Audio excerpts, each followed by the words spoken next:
السلام عليكم ورحمة الله وبركاته.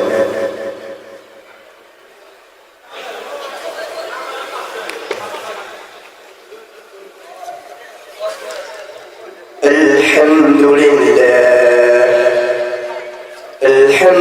لله جعل الشمس والقمر بحسبان والنجم والشجر يسجدان وفضل زمانا على زمان كما فضل على مكانا على مكان وإنسانا على إنسان لا زد له ولا مثل له ولا مثل له ونشهد أن سيدنا وحبيبنا وطبيب ربنا ومولانا محمدا عبده ورسوله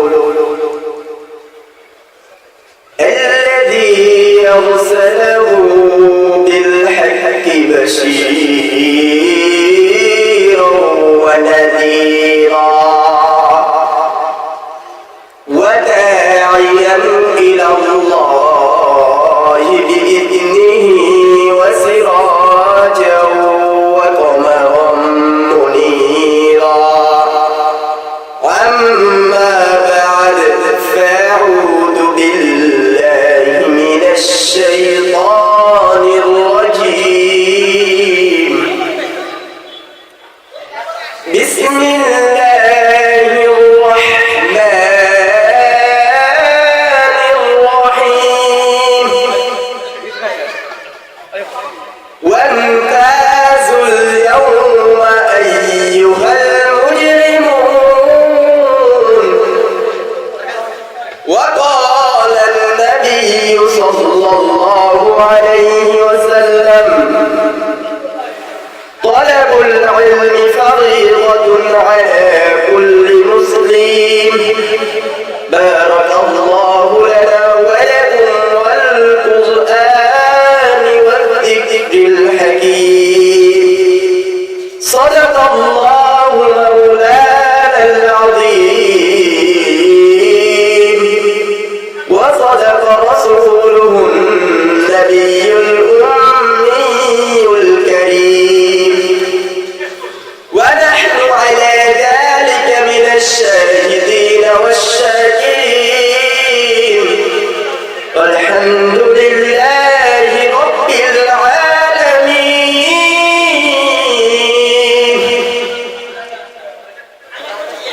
আল্লাহ পাকের দরবারে লাখ শুকরিয়া যে মহান আল্লাহ তাআলা আমাদেরকে নেক হায়াত দান করে সুস্থতা রেখে আল্লাহ তাআলা আমাদের এই সুন্দর জান্নাতের প্যান্ডেলে আসার বসার তৌফিক দান করছে সেই মহান আল্লাহ তাআলার উপর শুকরিয়া আদায় করি সবাই জোরে জোরে বলি আলহামদুলিল্লাহ। আমি এই গ্রামের একজন সন্তান। আমাদের গ্রামে অনেক মানুষ, এই 6 গ্রাম মিলে একটা প্রতিষ্ঠান, কিন্তু মাহফিল হলে কোন অনুষ্ঠান হলে সামনে যে বসবে গ্রামে লক্ষ লক্ষ হাজার হাজার মানুষ, কিন্তু মানুষ পাওয়া যায় না। আজ মাদ্রাসায় সুন্দর দিনই আলোচনা হবে, কিন্তু সামনে কোনো মানুষ নাই। খুবই এটা আমাদের গ্রামে খুবই একটা দুঃখজনক বিষয় যে নিজেদের প্রতিষ্ঠান, নিজেদের কোরআনের বাগান, বাপ পাশে রয়েছে কবরস্থান, মা বাবা দাদা দাদি কতজনের ছেলে আছে, কিন্তু কেউ এদিকে ফিরায় না। একদিন 2 দিন 7 দিন পর ভুলে যায়। এটাই দুনিয়ার বাস্তবতা, এটাই দুনিয়া। হায় হায় আমাদের গ্রামের সকল মুরব্বীদেরকে বলবো, যুবক ভাইদেরকে বলবো, আপনারা একটু মন দিয়ে ভাববেন যে কি করতেছি। দুনিয়ায় তো সারা জীবন কেউ বাঁচে না, সবাই তো চলে যায়, আর আমরা আমরা কি করছি? এটা জান্নাতের প্যান্ডেল কেন বললাম? এটা যেমন আপনাদের একটা উদাহরণ দিই, সিরাজগঞ্জ রোড থেকে যদি ঢাকা রওনা দেন, ঢাকা রওনা দেওয়ার সময় সিরাজগঞ্জ রোডে বাস ধরা পড়ে, এই ঢাকা ঢাকা ঢাকা, সবাই বাসে উঠবেন, জানেন ঢাকা নিয়ে যাবে। এটা এমনই জান্নাতি বাগান, এটা শেষ হতে বলা হয়েছে জান্নাতের প্যান্ডেল। কারণ এই জায়গায় আসলে আপনি জান্নাতের সার্টিফিকেট পেয়ে যাবেন, আপনি জান্নাতে যাইতে পারবেন। সেই জন্য আমার গ্রামবাসী, আমার বাপ চাচা এবং দাদাদের বলবো, আপনারা কি সব দিনে তো কাজ করেন, আজকে একটু কাজটা ফারেক করে এই জান্নাতের প্যান্ডেলের ভিতরে কি আসা বসার তৌফিক হয় নাই? আল্লাহ তাআলা আপনাকে কবুল করে না, বিদায় আসতে পারেন না। কত বড় কপাল পোড়া আপনি। এখন আমার যুবক ভাইরা প্যান্ডেলের আশেপাশে মেলাতে ঘোরাফেরা করছেন, আপনাদের পায়ে হাত রেখে বলি, আপনারা আসেন, প্যান্ডেলে বসেন, কিছু কথা শোনেন। এই কথার উছিলায় যদি কিছু হেদায়েত পান, তাহলে আল্লাহ তাআলা আপনাকে হেদায়েত দান করে দিবেন। আমি পবিত্র কোরআনুল কারীম থেকে একটা আয়াত তেলাওয়াত করেছি। আল্লাহ তাআলা পবিত্র কোরআনুল কারীম থেকে বলেন, ওয়ান্তাজুল ইয়াওমা আইয়ুহাল মুজরিমুন। আল্লাহ তাআলা বলেন কিয়ামতের আগে কি হবে। আমার আল্লাহ তাআলা পবিত্র কোরআনের ভিতরে ডাক দিয়া বলেন, এই যুবক ভালো করে শুনে নাও। আবার আল্লাহ তাআলা পবিত্র কোরআনের কারীমের ভিতরে কি বললেন, ওয়ান্তাজুল ইয়াওমা আইয়ুহাল মুজরিমুন।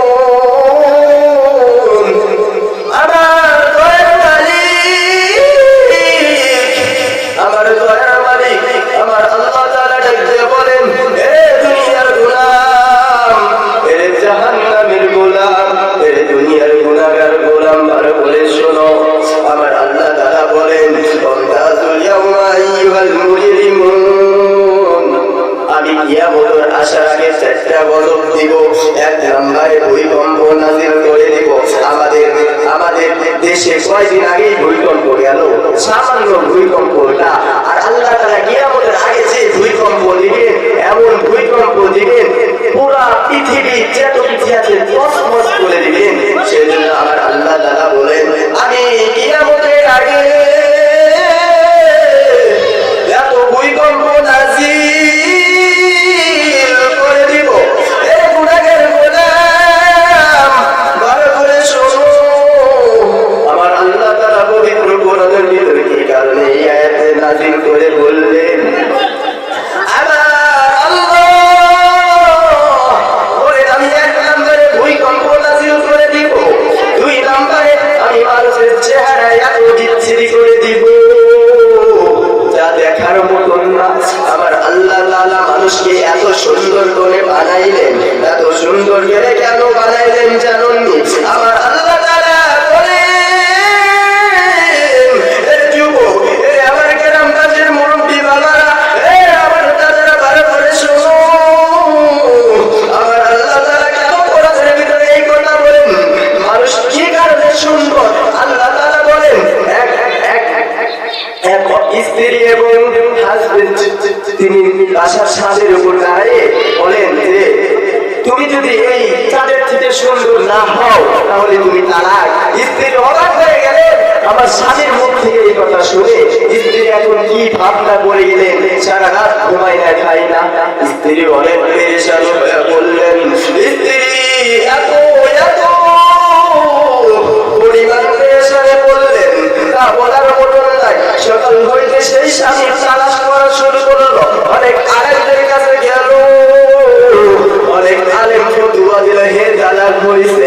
লাশপর তার মন মানে না, কারণ আল্লাহ তাআলা তো পবিত্র কোরআনুল কারীম, পবিত্র কোরআনুল কারীমের ভিতরে বলেছে, লাকাদ খালাকাল ইনসানা ফি আহসানি তাকওয়িম।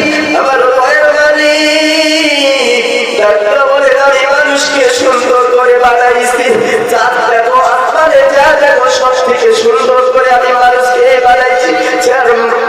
আরেকটা ফতোয়া দিলেন, তারা ফতোয়া দিলেন যে তারা করেছে, তার স্বামীর মন মানে না, চলে গেলেন অনেক বড় বড় আলেমের কাছে। আলেম বলে, হে তারা করেছে। লাস্ট পর্যায়ে আমাদের ইমামে আবু হানিফ রাদিয়াল্লাহু তাআলার কাছে চলে গেলেন।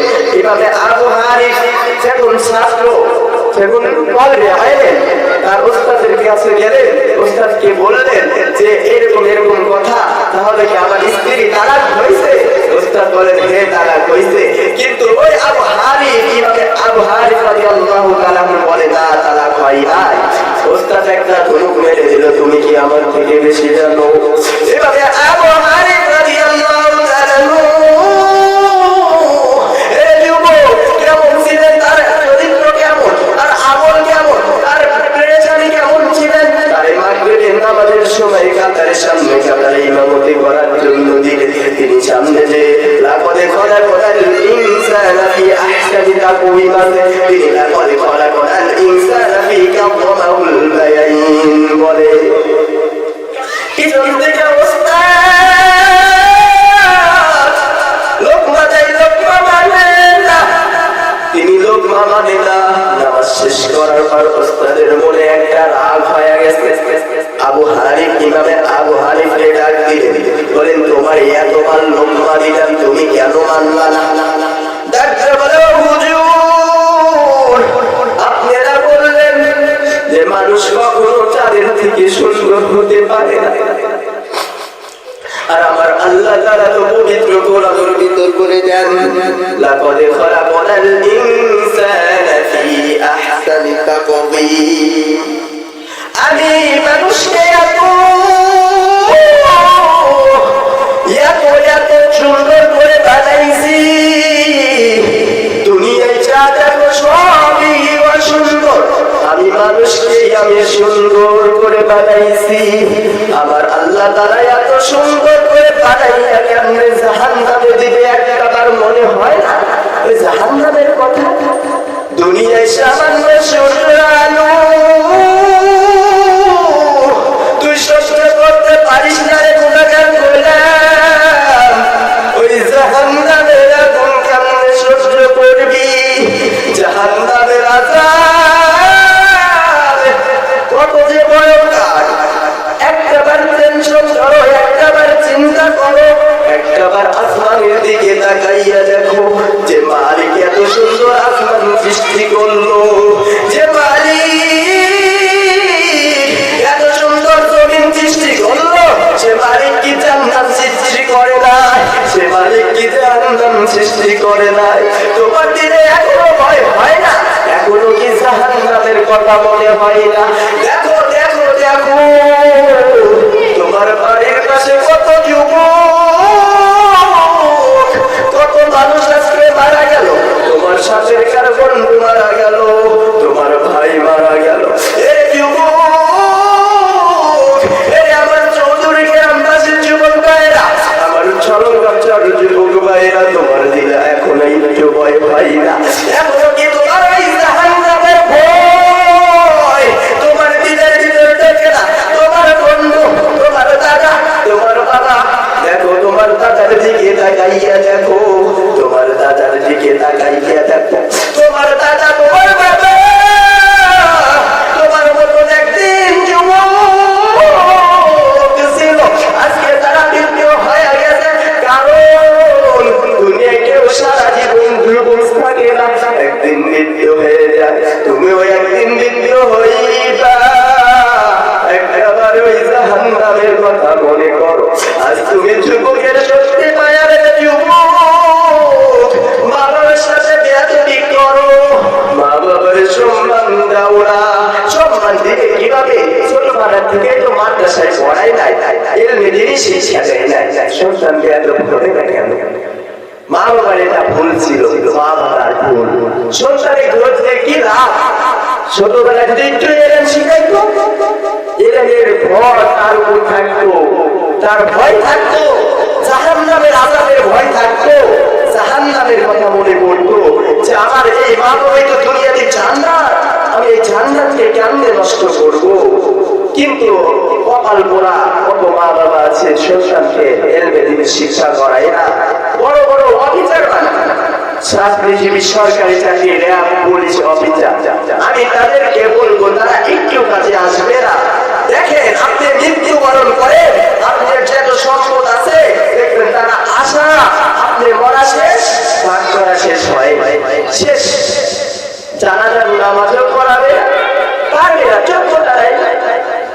কিভাবে? এরা কি শিক্ষা দেন নাই তো? এ মা বোনেরা, আমার বাবারা কি বলবো, সন্তানদেরকে কত বড় বড় দেখে, কত সন্তানকে র‍্যাব বানাইছে, কত সন্তানকে বিডিআর বানাইছে রে মা। আজকে তাদেরকে খবর নাই না, তাদেরকে বৃদ্ধাশ্রমে ফেলে আসে, তাদের একটা বারো খোঁজ নেয় না। তুমি তাহলে তাকে পুলিশ অফিসার বানাইলা, ব্যাংকের ম্যানেজার বানাইলা, কি লাভ হইল? যদি একটা কোরআনের হাফেজ বানাইতো রে মা, দেখতো তোর জীবনটাই সুন্দরভাবে চলে যেত। তুমি ঘরে পড়তেছে, এই কোরআনের হাফেজ তোমারে টানতো। আমার মাদ্রাসা, আমি যে মাদ্রাসায় খেদমত করি, সেই মাদ্রাসার একটা ঘটনা, একটা মাদ্রাসার বলবে গভীর রাত্রে আমি দেখি বিকালবেলা সে মাঠে দেখি তোর খেলাধুলা করছে, একটু পর আর এক ছাত্রর বাবা চলে এলো, বাবা অনেক কিছু নিয়ে এলো, সেই ছাত্রটা কান্না করে। আমার দেখে মনে হলে কেন সে কান্না করে আমি বুঝতে পারলাম না। অন্যদিন দেখি যে তাহাজ্জুদ নামাজ দাঁড়াইয়া গভীর রাত্রে যে কান্নার আওয়াজ, আমি একটু পর তারে ডাকতে বললাম, এত রাতে কেন কাঁদছো তুমি? তোমার কি হয়েছে তুমি আমারে বলো। সন্তানদের চোখের পানি আমারে ডাকতে বলে, হুজুর আমি জন্মের আগে আমার বাবারে হারাইছি, আমি জন্মের পরে আমার মারে পাই নাই, আমি বড়ই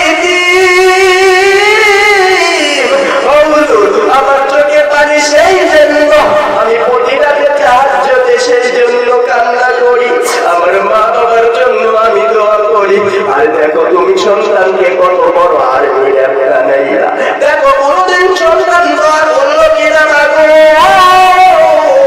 আরে আমার বাবারা, একটাবার টেনশন করো, একটাবার দুনিয়ার ভাবনা ছাড়ো, জাহান্নামের কথা ভাবো, কিয়ামতের কথা ভাবো।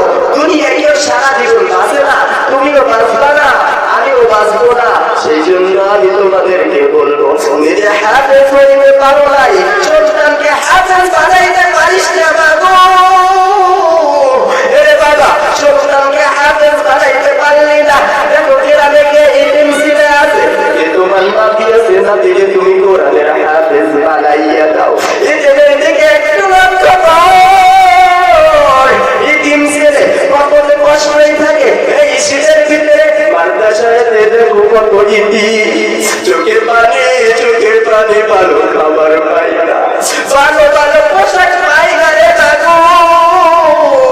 এ যুবক কত টাকা নষ্ট করো, একবার মাদ্রাসায় খবর নাও, দেখো কত ইতিম ছেলে আছে, তাদেরকে যে টাকা নষ্ট করো, এই টাকা দিয়ে একটা শীতের দিনে সুইটার কিনে দাও। দেখো ওই কঠিন কিয়ামতের দিন যে যুবক, এই কারণে আল্লাহ তাআলা তোমারে মাফ করে দিতে পারে। দুনিয়াতে কত টাকা তো নষ্ট করলি, একবারে এই নবীর প্রতিষ্ঠানে আইসা ইতিম ছেলেকে খোঁজ করি না, ইতিমকে তুমি একটা সুইটার কিনে দাও, দেখো আল্লাহ তাআলা এই উসিলাই তোমার জীবনের সকল গুনাহ মাফ করে দিবে। এ যুবক, বাইতুল গোস্তানি কেমন ছিলেন? তিনি যুবক ছিলেন, তার জীবনের ঘটনা শুনলে বড় কান্নার আওয়াজ। বাইতুল গোস্তানি কেমন ছিলেন, ওইদিকে এখন যাবো একটু পরে। আমার মা বোনদেরকে বলবো, সেই জন্য ছেলেকে তুমি হাফেজ বানাইলা না, তুমি নাতিকেও হাফেজ বানাই দিছ না। এই মাদ্রাসায় তুমি তাও নাতিকেও বানাইতে পারতেছ না, একটা ইতিম ছেলেকে খোঁজ করো। আরে এখনকার মুরব্বীরা, এখনকার দুনিয়ার মুসলমানরা কেমন জানে হয়েছে, ইতিমদের দেখতে পারে না। আবার আল্লাহ, আমার নবী করিম সাল্লাল্লাহু আলাইহি ওয়াসাল্লাম বলেন, আমি নবী করিম সাল্লাল্লাহু আলাইহি ওয়াসাল্লাম বলেন, যারা ইতিম ছেলেদেরকে দেখতে পারে না, তারা যেন আমি স্বয়ং নবীকে দেখতে পারে না। কারণ আমি জন্মের আগে আমার বাবারে দেখি নাই, আমি 6 বছর বয়সে আমার মারে হারাইছি। আমাকে যারা ইতিম ছেলেকে দেখে না, তারা আমি নবীকেও তারা সম্মান করে না। এর যুবক, কেমন নবীর উম্মত আছে, আজকে তুমি নবীরে চেনো না, নবীরে গালি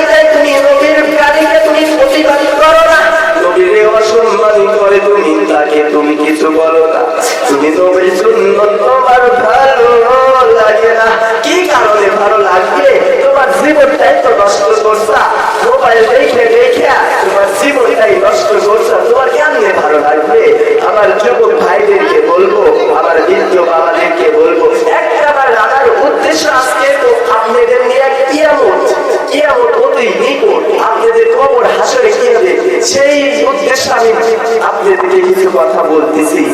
আর দুনিয়াতে সবকিছু আপনি মরার পরে সবকিছু বন্ধ হয়ে যাবে, একটা জিনিস চালু থাকবে, সেটা কোন নেককার সন্তানকে যদি আপনি হাফেজ বানান, আপনার কোন নাতিকে যদি হাফেজ বানান, যতদিন এই কোরআনের খেদমত করবে, যতদিন এই কোরআনের পথে থাকবে, আল্লাহর কসম এতদিন আপনার কবরে আমল যাবে যাবে যাবে 100%।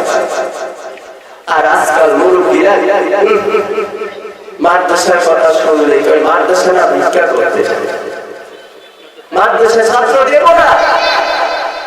হাই হাই, আপনাদের মতন কপাল করে এই দুনিয়া তার কেউ নাই। দেখেন মাদ্রাসার একটা অবস্থা, আপনি একখান কোরআনের হাফেজ বানান, আরেকটা দেখেন র্যাব পুলিশ আপনি বানান, দেখেন কে আপনাকে কাম দেন।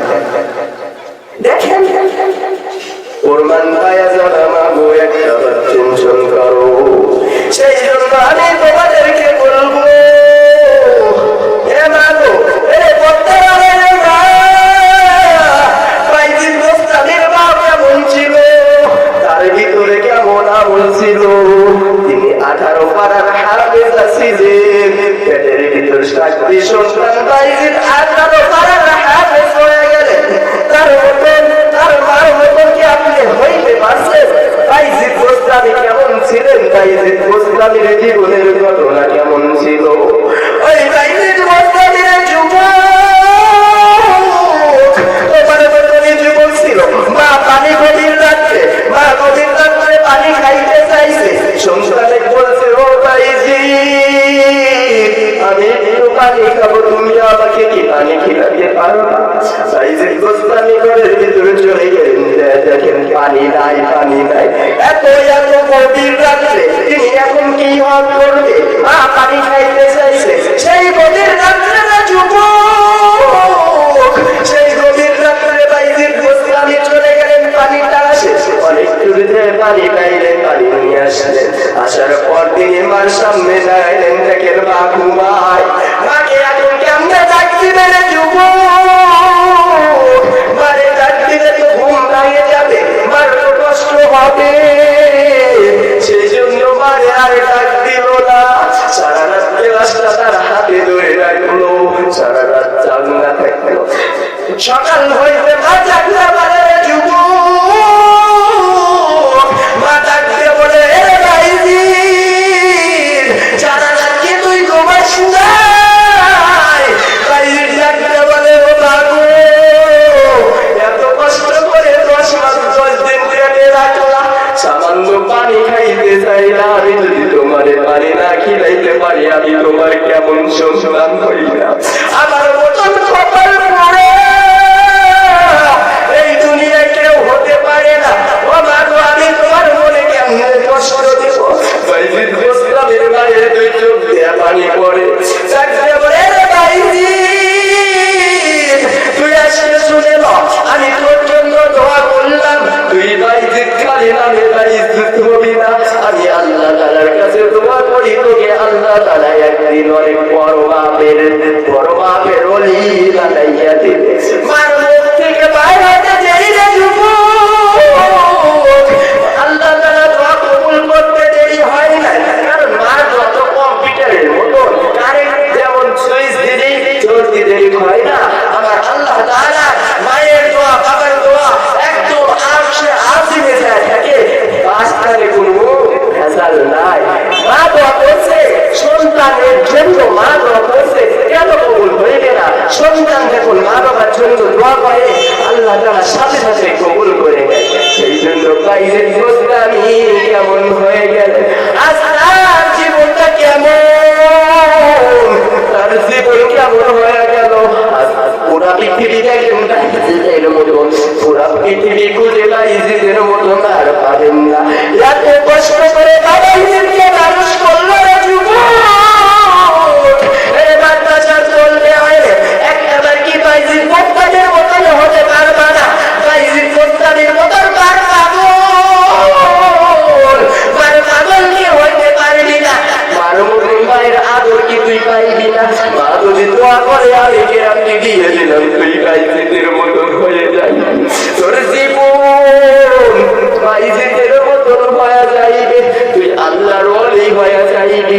সেই জন্য আমার যুবক ভাইদের বই বলবো, মানবের সাথে এতদিন দেখো, এতদিন দেখো, এতদিন করছো না যুবক, আজ থেকে তওবা কর, তওবা কর।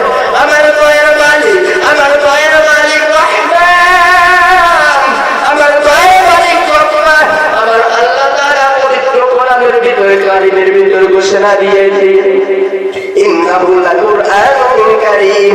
আমি কোরআনের ভিতরে সবকিছু নাযিল করে দিলাম, আমি কোরআনের ভিতরে সবকিছু নাযিল করে দিলাম। তুমি গুনাহ করছো, আমার কাছে আসো, আমি তোমাকে মাফ করে দিব। কারণ আমার আল্লাহ তাআলা বলেছেন আমি রহমান, আমি ক্ষমাশীল, আমি দয়ালু, আমার দয়ার মালিক রহমান। তিনি কোনো মিথ্যা কথা বলেন না। আল্লাহ কি মিথ্যা কথা বলে? আল্লাহর একটা কোরআন আয়াত কি কেউ আজ পর্যন্ত কেউ মিথ্যা প্রমাণ করতে পারছে? কোন নাস্তিক পারছে? কোন খ্রিস্টান পারছে? কেউ কিয়ামত পর্যন্ত কেউ চেষ্টা করে, কেউ পারবে না। সেই জন্য আমি সবাইকে বলবো, আমার প্রিয় যুবক ভাইরা এবং আমার বৃদ্ধ বাবাজিরা, আমার মা বোনেরা, আপনাদেরকে বলবো, আপনারা আজ এই মাহফিলে আসবেন, শুনবেন, যে কথাগুলো বললেন। আমি যুবক ভাইদেরকে বলবো, যুবক ভাই আপনারা একটাবার টেনশন করুন, একবার যুবক ভাইদের প্রস্তাবের মতন হয়ে যান, দেখবেন আপনার জীবন একদম সুন্দরে সাজানো হয়ে যাবে। সেজন্য টাইম নাই, অল্প আলোচনা করলাম। আল্লাহ তাআলা কোনো ভুল ভ্রান্তি না হয়ে গেলে মাফ করে দিক আপনাদের সাথে কথা চাই। আসসালামু আলাইকুম ওয়া রাহমাতুল্লাহ।